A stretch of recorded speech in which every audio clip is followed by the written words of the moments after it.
राम राम जी सारा ने।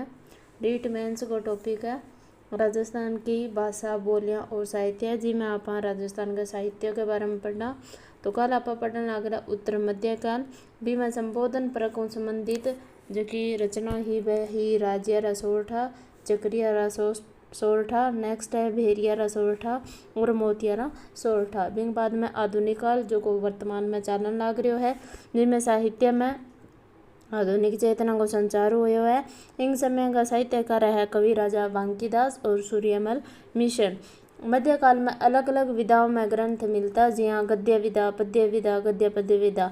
गद्य विधा में आवे ख्यात वाद कथा विगत तवारीख वंशावली हकीकत यादाश्त फरसत पट परवाने अभिलेख बही टीका टब्बा बालावतो अवबोध।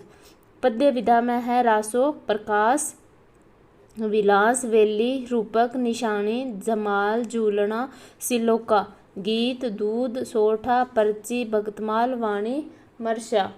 बिग बाद में गद्य पद्य में आवे है वचनिका और दवावेद। सारों पहला आप पढ़ेंगे ख्यात के बारे में। एज की गद्य पद्य विधाएं हैं ए आपने पेपर में अंग अंतरू एक क्वेश्चन जरूर पूछा जावे जी ख्यात के वे तो संस्कृत भाषा को एक शब्द है। इनको अर्थ है प्रख्यात विख्यात और कीर्ति। इनको विस्तृत रूप है वो 16वीं शताब्दी के अंत बननो प्रारंभ हो। इनको साहित्य का रूप है जो आप अभी पढ़े हुए गद्य विद्या में आवे तो गद्य साहित्य को रूप है। वंशावली और प्रस्तुति लेखन गो ओके एक विस्तृत रूप है।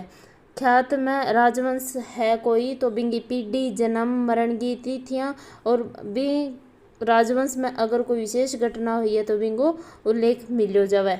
बिंग बाद में ख्यात का नामकरण देखो नामकरण के अंदर वंश राज्य या लेखक के नाम पर लिखी जाए वह ख्यात जैसे राठौड़ा री ख्यात मारवाड़ राज्य री ख्यात नैनसी ख्यात या तो वंश या राज्य या कोई लेखक के नाम पर ख्यात को नामकरण करो जावे। ख्यात दो प्रकार की हुआ है एक वह संलग्न ख्यात और दूसरी होता है बात संग्रह ख्यात। संलग्न ख्यात बा हुआ जिसकी क्रम के अनुसार लिखी गई हुआ जी दयाल दयासरी ख्यात और बात संग्रह ख्यात बा हुआ जिसके अलग अलग छोटी या बड़ी बातों के द्वारा इतिहास लिखा जावा जी नैनसी और बांकीदास की ख्यात। बिंग बात है ख्यात बीन टाइम जो समाज और बिंगी सामाजिक आर्थिक राजनीतिक धार्मिक नैतिक सांस्कृतिक प्रवृत्तियों को पतो चालतो। बिंग बाद में पहेलियां शब्द खातर कोई शब्द प्रयुक्त हुआ तो बिना आपा बोला आड़ी पाली और हियाली जी आपा आडी कह देवा अपनी भाषा में आडी कह देवा बिना पहेलियां भी शब्द क्यों जावे।